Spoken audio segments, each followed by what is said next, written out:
नमस्कार, हमारा उत्तर प्रदेश देख रहे हैं आप और मैं हूं आपके साथ सपना दीपक मध्य। बुलेटिन का आगाज करेंगे, लेकिन उससे पहले सीधे लिए चलते आपको लखनऊ, जहां यूपी विधानसभा शीतकालीन सत्र की कार्रवाई जारी है। रुचि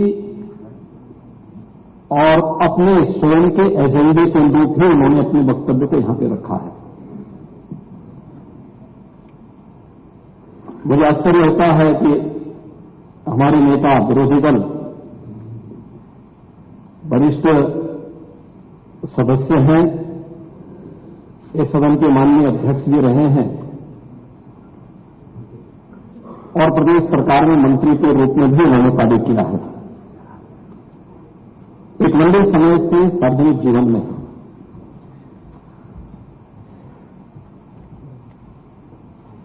बुद्ध को हम भी मानते हैं, लेकिन हमें इस बारे में भी जानना होगा कि एक लंबी परंपरा भारत की है और भारत की इसी परंपरा के अनुरूप भारत की विरासत और विकास के समन्वय के साथ ही सरकार कार्य कर रही है। मैं प्रदेश के प्रशासन या अपने स्तर पर प्रदेश के जिस सांप्रदायिक माहौल की आप चर्चा कर रहे हैं, आप सभी माननीय सदस्यों ने जिन मुद्दों को रखा है, मैं उस पर बहुत वो नहीं कहूंगा, क्योंकि एनसीआरबी के जो आंकड़े हैं वे इस बात को बताते हैं कि 2017 से लेकर के लगातार अब तक प्रदेश में सांप्रदायिक दंगों की जो स्थिति है उसमें 97 से लेकर 99% तक कमी आई है। एनसीआरबी बताता है और जो दो जिसको वास्तव में आप दंगे कहते हैं, ये दंगे उत्तर प्रदेश में 2017 से लेकर के अब तक नहीं हुए हैं। और मैं वही आपके पिछले कार्यकाल के दौरान बताता हूं, 2012 से 2017 के बीच में ये भी एनसीआरबी के ही डाटा है, प्रदेश में 815 सांप्रदायिक दंगे हुए और 192 लोगों की मौत उसमें हुई। मैं उस पर चर्चा करूंगा। उससे पहले भी 2007 से 2011 के बीच 616 ऐसे सांप्रदायिक घटनाएं हुई हैं जिनमें 121 लोगों की मौत हुई थी। महोदय, जो बात यहां पर माननीय सदस्य इकबाल महबूब ने संबल के बारे में लिखा, माननीय सदस्य कुंवर रघुराज प्रताप सिंह जी ने यह बात बहुत स्पष्ट की कि हम तथ्यों को छुपा करके कब तक जनता को गुमराह करेंगे। हर व्यक्ति जानता है कि माननीय न्यायालय के आदेश से सर्वे का कार्य हो रहा था और सर्वे हो रहा था। दूसरा मैं आपसे पूछना चाहता हूं, आप पश्चिम में जाएंगे, पता नहीं आप कैसे हैं, आपके पूर्वज भी हो सकता है, और पश्चिम उत्तर प्रदेश के हमारे सभी लोग अपने सामान्य संबोधन में राम राम ही कहते, तो जय श्री राम कहां से सांप्रदायिक संबोधन हो गया? कहां से सांप्रदायिक संबोधन होगा? हमारे यहां हम जपते हैं, राम ही राम बोलते हैं, मिलते हैं, राम राम का संबोधन होता है और अंतिम यात्रा में विदा करते तब भी राम नाम सत्य है ही बोलते हैं। राम के बगैर तो हमारा कोई काम ही नहीं है। और अगर जय श्री राम किसी ने बोली दिया तो इसमें उत्तेजना का मतलब, ये नियत आप समझ सकते हैं, उस नियत को ये चढ़ाने वाला नहीं है, ये चढ़ाने वाला नहीं है, ये चढ़ाने वाला नहीं है। एक दूसरा, आपने कुंदरती की जीत को वोट की लूट बताया। आप एक सदस्य का अपमान कर रहे हैं, आपके सदस्य की तो जमानत जब्त हो गई वहां पे। और क्या ये सच नहीं है? ये समय का डिजिटल मीडिया का है। वहां का पठान, वहां का शेख सब कह रहे साहब हमारे पूर्वज तो हिंदू थे और आप भी, आपके पूर्वज भी हिंदू थे। क्या ये सच नहीं है? और क्या ये सच नहीं है कि देशी और विदेशी मुसलमानों की आपसी भिड़ंत है जो वर्षों की लड़ाई को लेकर के वहां चल रहा है? आप लोग सच पे पर्दा डालने का प्रयास कर रहे हैं, लेकिन एक चीज आप नोट करना कि सूर्य को, चांद को और सत्य को बहुत देर तक छुपा कोई नहीं सकता है और सत्य जरूर सामने आएगा। और उसी सत्य के बारे में कहा जा रहा है। नेता प्रतिपक्ष कह रहे थे कि वहां की स्थिति ऐसी है कि अगर मंदिर आ भी जाएगा मंदिर बन जाएगा। मैं कहता हूं, तो बाबरनामा भी कहता है कि हर मंदिर को तोड़ करके एक ढांचा खड़ा किया गया। आपके श्रेष्ठ ब्राह्मण कुल में आपने जन्म लिया है, आप तो भारत के पुराणों की परंपरा पर विश्वास करते हैं। हमारा पुराण भी इस बात को कहता है कि भगवान विष्णु, श्री हरि विष्णु का 10वां अवतार संबल में ही होगा, उसी संबल में होगा।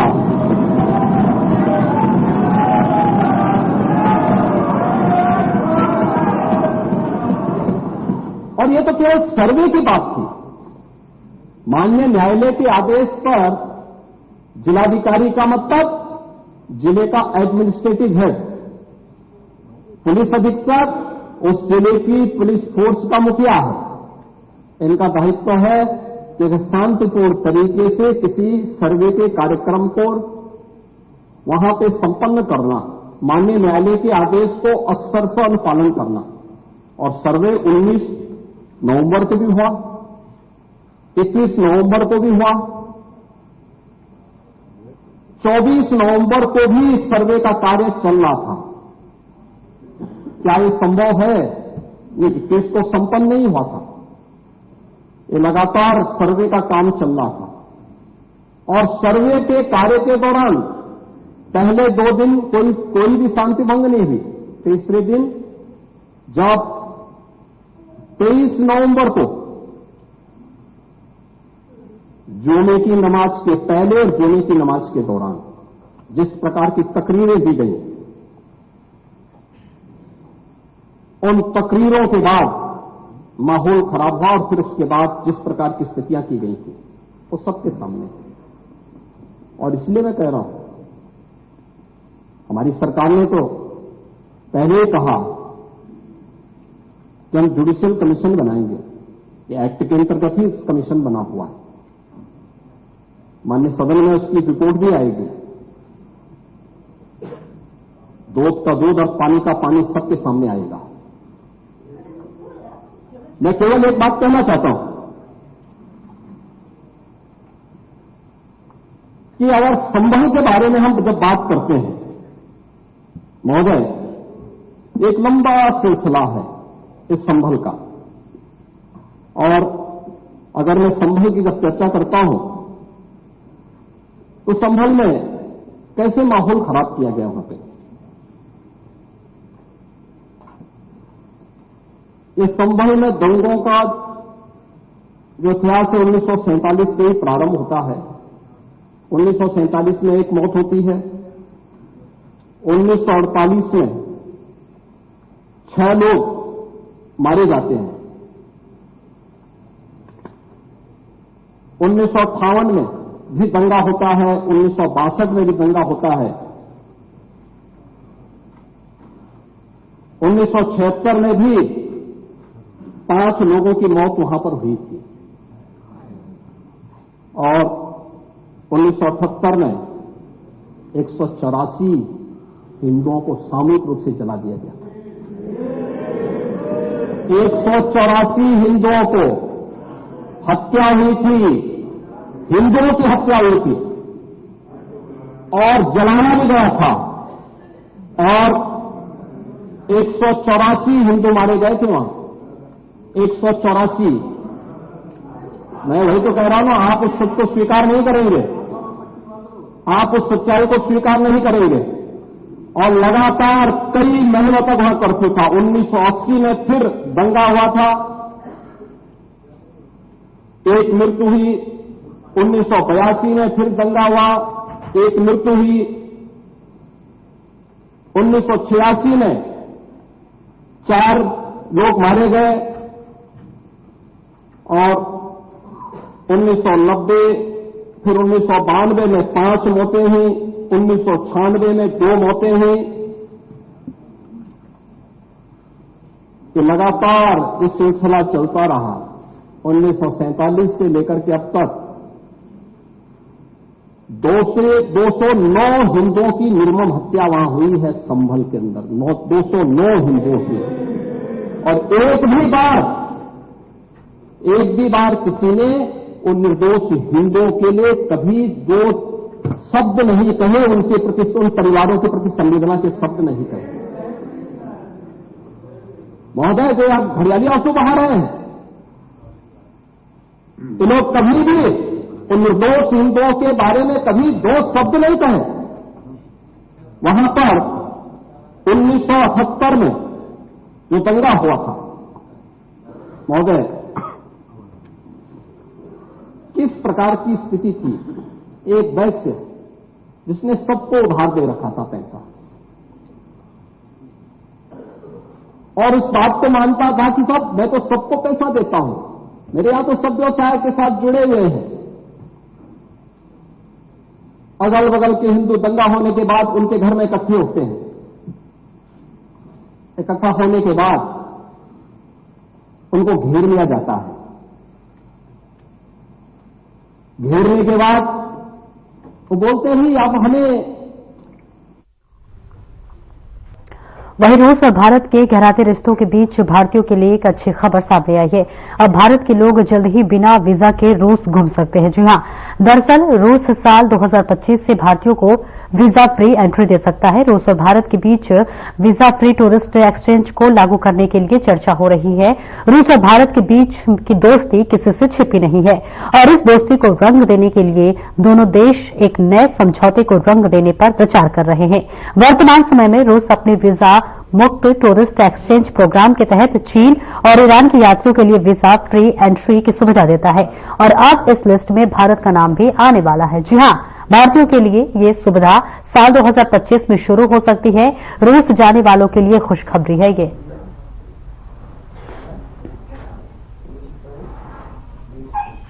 और वहीं एक वर्ष परिणाम उत्कर्ष कार्यक्रम में पीएम मोदी ने जो है कार्यक्रम में शिरकत करते हुए नजर आ रहे हैं। देखिए, सबैने मारो राम राम सा।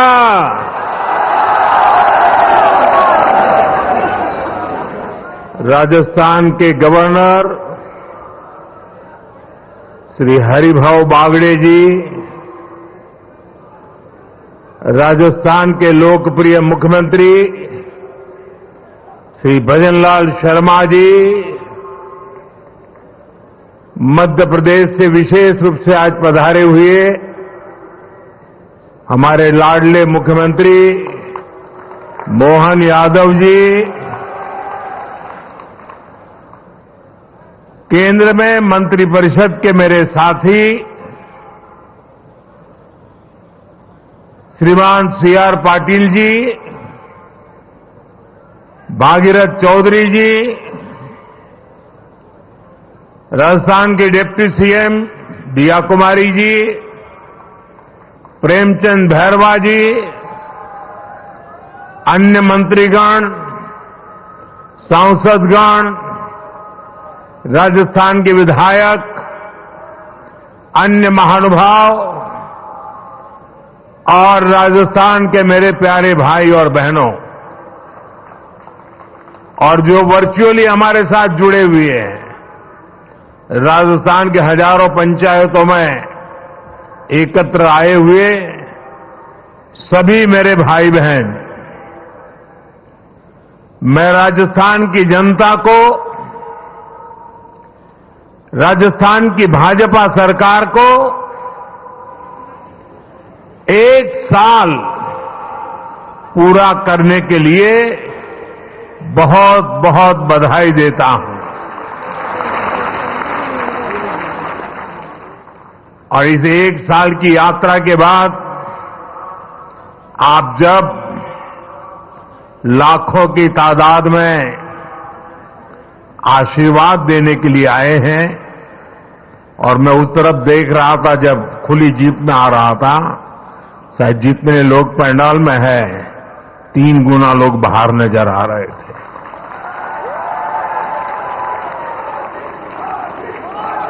आप इतनी बड़ी तादाद में आशीर्वाद देने आए हैं।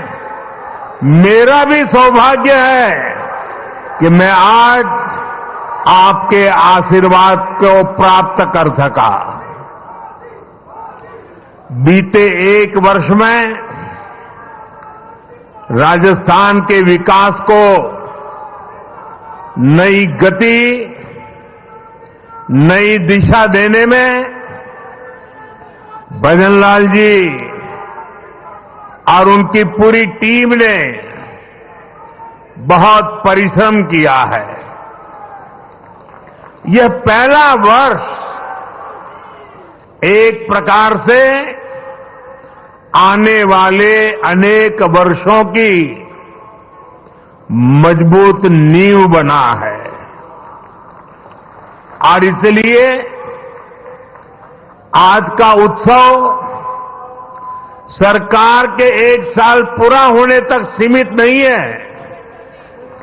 ये राजस्थान के फैलते प्रकाश का भी उत्सव है, राजस्थान के विकास का भी उत्सव है।